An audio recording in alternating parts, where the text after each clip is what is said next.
आदरणीय श्रोतागण, भाई और बहनों, संसद टीवी ने एक नई श्रृंखला आरंभ की है एकम सत के शीर्षक से, जिसमें हम भारत के जो अनेक धर्म हैं उन सब को प्रस्तुत करने का प्रयत्न कर रहे हैं।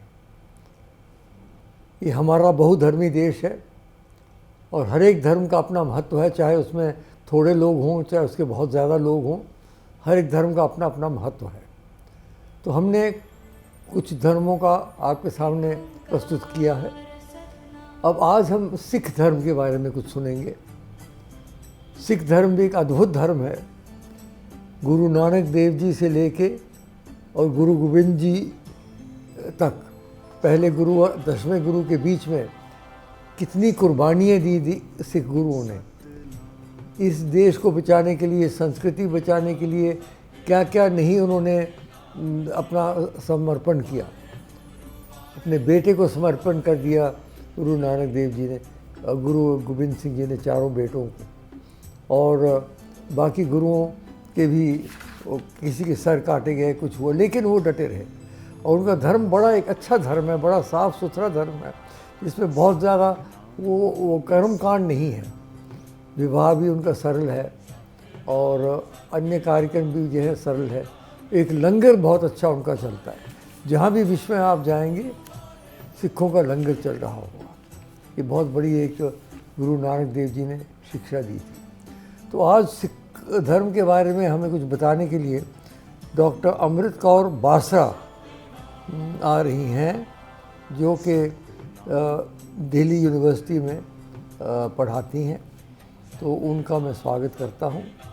मुझे आशा है कि वो हमें सिख धर्म के बारे में, उनकी बहादुरी के बारे में और उनका जो दर्शन है उसके बारे में बहुत सारी बातें सुनाएंगे। आइए डॉक्टर बासरा जी। एक ओंकार सतनाम।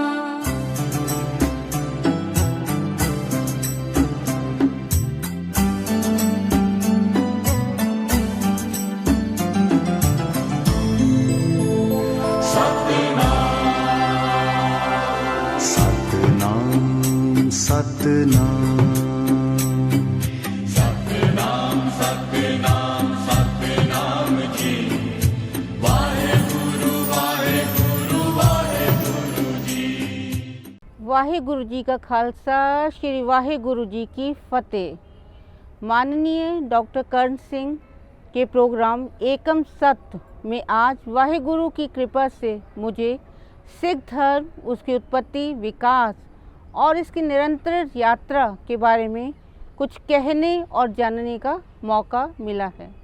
भाई साहब भाई गुरदास जी का कहना है, सतगुरु नानक प्रगटिया मिटि धुन जग चानन होआ, जैसे सूरज निकलिया तारे छपे हनेरा पलोआ।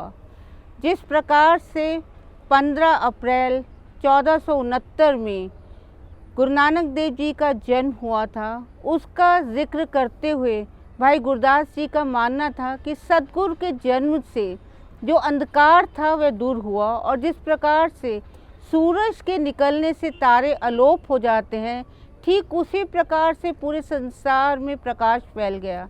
यहाँ उनका भाव उस अध्यात्मवाद से था, उस ईश्वर को जानने की उस परंपरा से था जिसे गुरु नानक देव जी ने प्रतिपादित किया। और इस प्रकार से इस ब्रह्मांड के रचयिता एक ईश्वर के बारे में जनसाधारण को जानकारी देते हुए एक ऐसे जीवन को जीने के आदर्श प्रस्तुत किए जिसे कार्यान्वित भी किया गया। तो उस यात्रा को समझने के लिए यह जानना हमारे लिए बहुत ज़रूरी हो जाता है कि गुरु नानक देव जी जन्म से ही एक ईश्वर के प्रति, अपने एक आराध्य के प्रति जानने की कोशिश में लगे रहे। संसारिक जीवन में चाहे वो शिक्षा प्राप्त करना था, चाहे वो जनेऊ को प्राप्त करने का प्रश्न था, उन्होंने बचपन से ही ये स्पष्ट किया कि संसारिक संकेतकों और मापदंडों से परे उस जीवन को जीने की आवश्यकता थी जहां हम ईश्वर के हमेशा करीब रहें और अपने जीवन को सच पर आधारित करते हुए अपने जीवन को उसकी लौ में हमेशा के लिए रंगे रहे। यही कारण था कि जब उन्हें पिता ने इस संसारिक काम काज के लिए 20 रुपये दिए और उन्हें खरा सौदा करने के लिए कहा, जिसका भाव ये था कि संसार में वो वस्तुओं को खरीदते हुए मुनाफा कमाने के व्यवसाय को जानने का प्रयास करें। परंतु गुरु नानक ने उस धन को जो कि भूखे थे उस सन्यासियों के ऊपर खर्चना अधिक बेहतर समझा। ये केवल कहानी नहीं, एक संकेत नहीं है, बल्कि इस बात का द्योतक है कि जो अर्जन है, अर्जन इस प्रकार से किया जाए कि वो तभी खरा है, तभी सच पर आधारित है, जब उससे दूसरों को लाभ हो। तो इस प्रकार से उन्होंने स्पष्ट कर दिया कि संसार में रहते हुए भी, संसारिक जीवन को जीते हुए भी उस ईश्वर को हमेशा के लिए याद रखना बहुत ज़रूरी था। समय के साथ उनका विवाह हुआ, उनके 2 पुत्र भी हुए और उन्होंने यहाँ तक कि लोधी खाने में कार्य भी किया, परंतु वहाँ भी 13 कहते हुए उन्होंने जनसाधारण की सहायता अपने अर्जित धन से, उस समय धन नहीं दिया जाता, बल्कि ये स्पष्ट है, इतिहासकार ये मानते हैं कि उनको भी अनाज में, चूँकि वो काम कर रहे थे अन्न के गोदाम में, तो वहीं पर उनको वेतन के रूप में जो अनाज मिला वही उन्होंने अपने हिस्से का अनाज अपने परिवार की पालन पोषण के अलावा जो बचा उसे दूसरों में बांट दिया। वही मर्दाना भी उनके साथ आकर जुड़े और पूरे दिनचर्या के दौरान उन्होंने ये स्पष्ट किया कि कार्य करते हुए भी समय निकाला जा सकता था कि उस ईश्वर को, एक ईश्वर को याद रखा जाए। और इसी दौरान बई नदी में जब वो स्नान करने गए तो 3 दिन तक बाहर नहीं आए और चौथे दिन जब बाहर आए तो उन्होंने पहले कहा, ना को हिंदू ना मुसलमान। इस प्रकार से उन्होंने एक ईश्वर के साथ साथ संसार में एक प्राणी मात्र के अस्तित्व को उजागर किया और ये कहा कि संसारिक पहचान से परे हटते हुए सभी मनुष्य एक समान थे।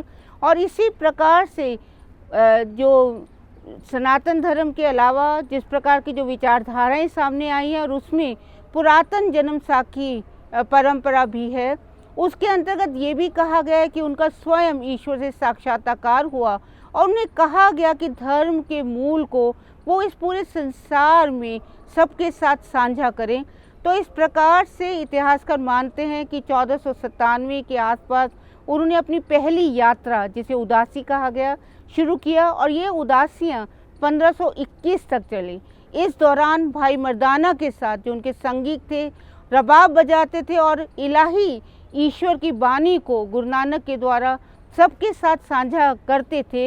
इस उदासियों के दौरान वो पूरे भारत में, भारत से बाहर श्रीलंका, मक्का, मदीना भी गए और सभी स्थानों पर उन्होंने सभी विचारों को आत्मसात विचार साझा करते हुए ये स्पष्ट किया कि संसार में समाज के स्तर पर जो मापदंड पैदा हुए हैं वो कहीं ना कहीं मनुष्य को मनुष्य से दूर कर रहे थे, कहीं ना कहीं धार्मिक और धर्म के मर्म को दूर करते हुए जो ऐसी विचारधाराओं को पैदा कर रहे थे जिसमें धार्मिक और सामाजिक तनाव और अधिक पैदा हो रहा था।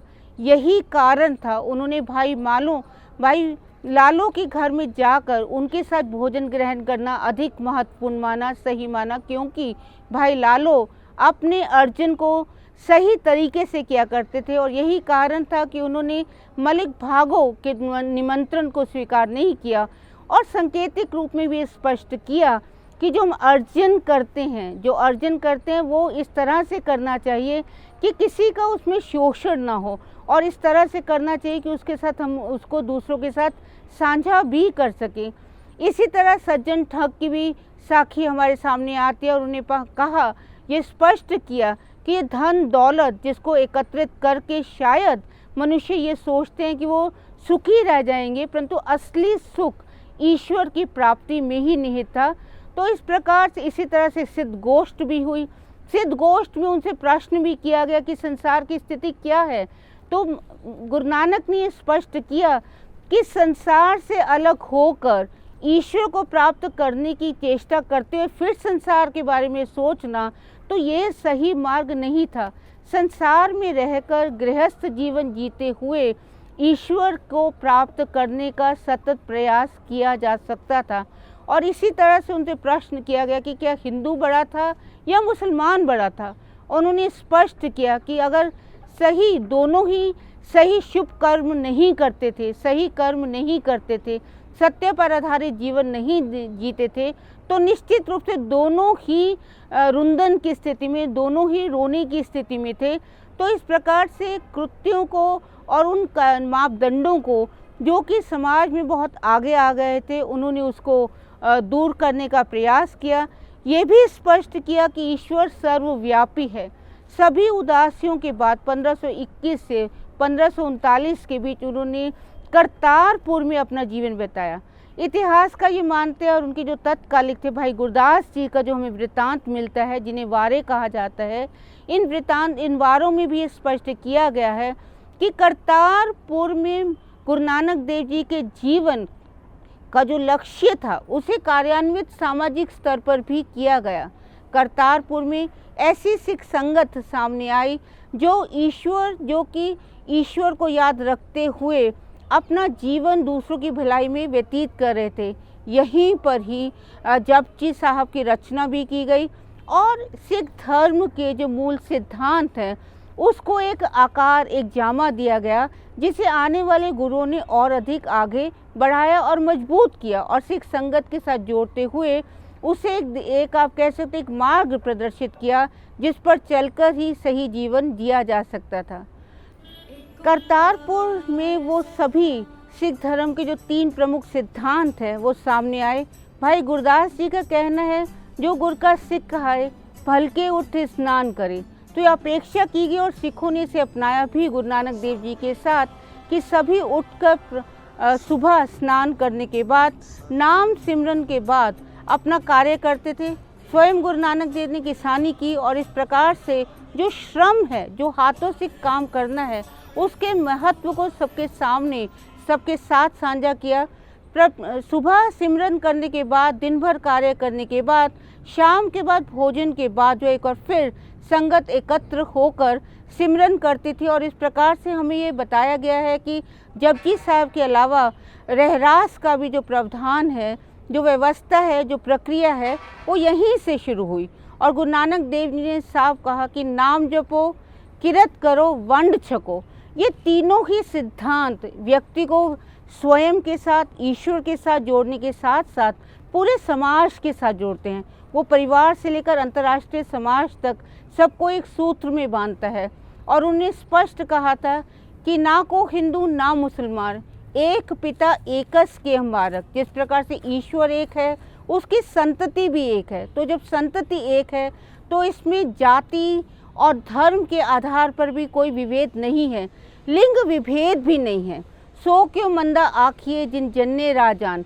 तो इस प्रकार से स्त्री पुरुष सभी समान है। आसादी वार में गुरु नानक देव जी ने स्त्री को एक संकेतक के रूप में भी प्रयोग किया और ये कहा कि ईश्वर को प्राप्ति के मार्ग सबके सामने खुले हैं। तो इस प्रकार से संगत और पंगत का जो सिद्धांत है, जो धर्मशाला है, जिसे कालांतर में गुरुद्वारा कहा गया, वो करतारपुर में ही सामने आया और इस प्रकार इसका लगातार निरंतर विकास होता ही चला गया।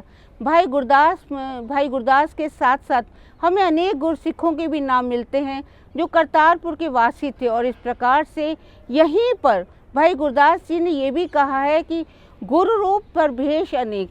तो इस प्रकार से जो है एक गुरु जिन्हें इलाही ज्ञान स्वयं ईश्वर ने प्रदत्त किया, वो ही ज्ञान दूसरे गुरुओं में भी चलता चला गया और इसीलिए आने वाले 9 गुरुओं को भी 9 नानक का ही नाम दिया गया।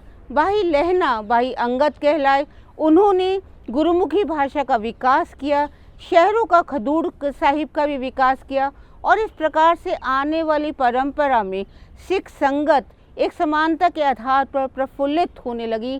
परंतु ये भी एक सत्य है कि समाज में रहने वाले यदि ये स्वीकार करते हैं कि वो एक मत हैं और एक मत होने के बावजूद अपने धर्म के प्रति अपनी निष्ठा को रखते हुए उसके मूल सिद्धांत पर अपने जीवन को व्यतीत करने का प्रयास करते हैं, तो निश्चित रूप से परस्पर सौहार्द की स्थिति रहती है।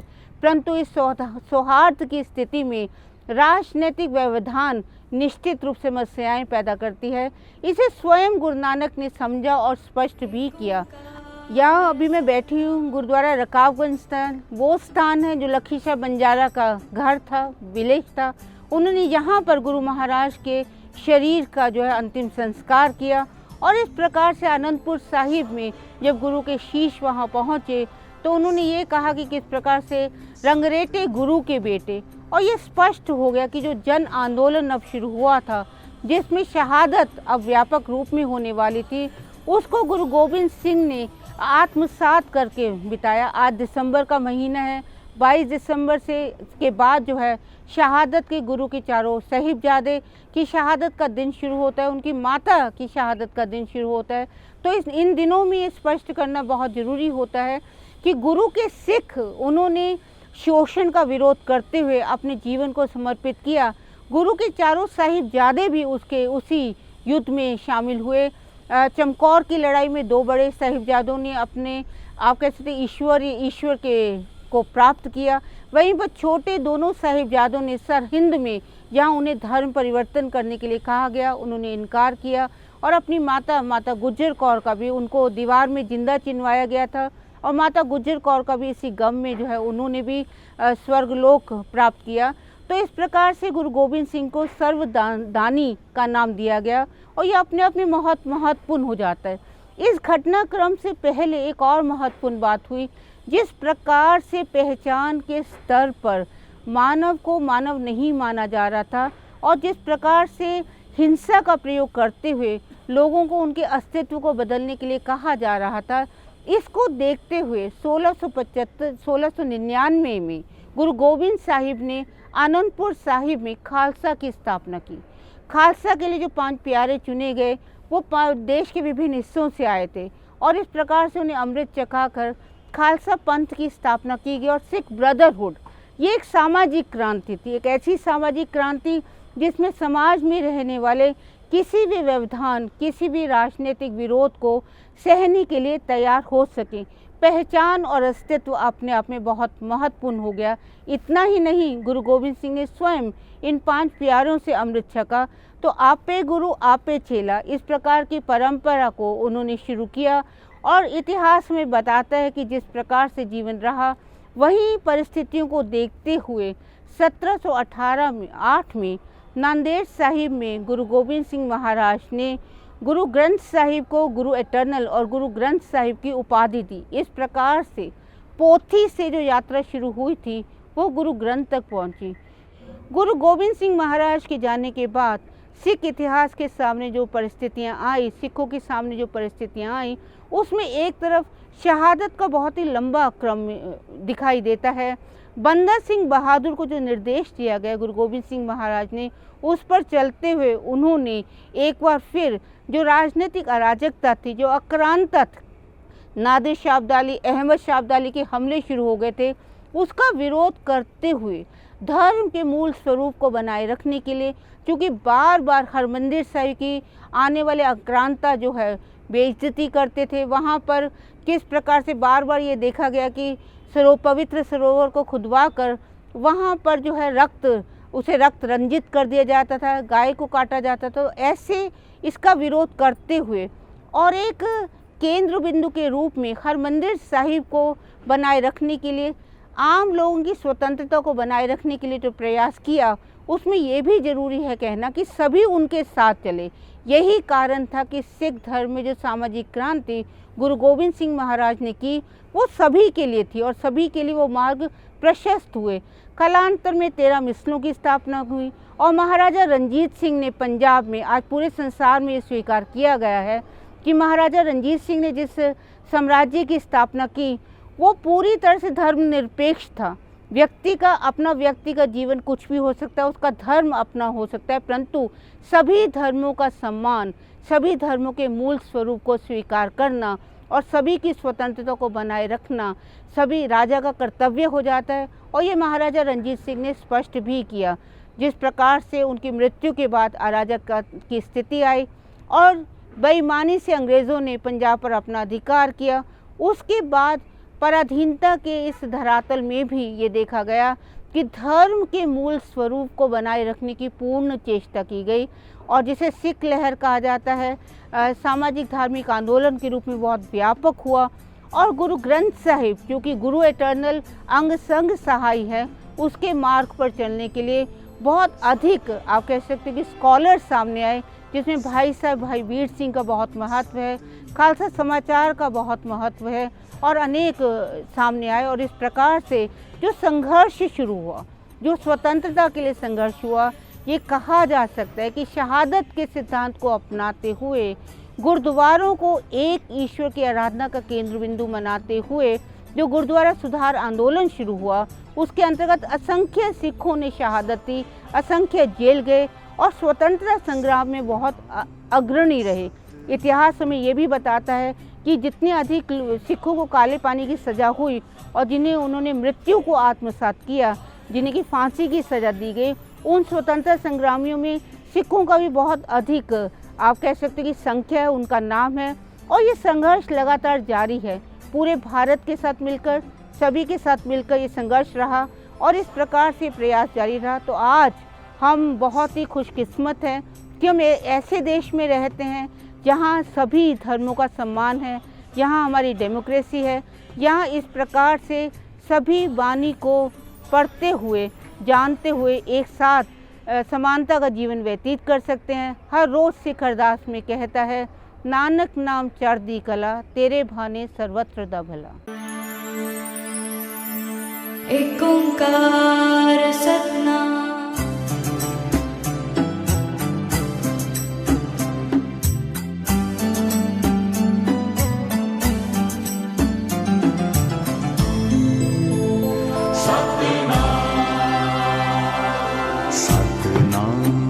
सतनाम सतनाम सतनाम सतनाम जी, वाहेगुरु वाहेगुरु वाहेगुरु जी। आपने डॉक्टर अमृत कौर बासला से सिख धर्म के बारे में बहुत सारी बातें सुनी, बड़ा आनंद आया।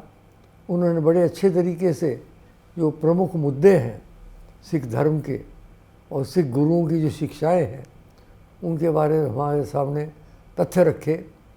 हम उनके कृतज्ञ हैं कि उन्होंने इतने अच्छे ढंग से उस धर्म को प्रस्तुत किया है। हम उनका धन्यवाद करते हैं। और अब हम फिर से आपके सामने एक दूसरा धर्म लेके आएंगे। तब तक आज्ञा दीजिए। नमस्कार।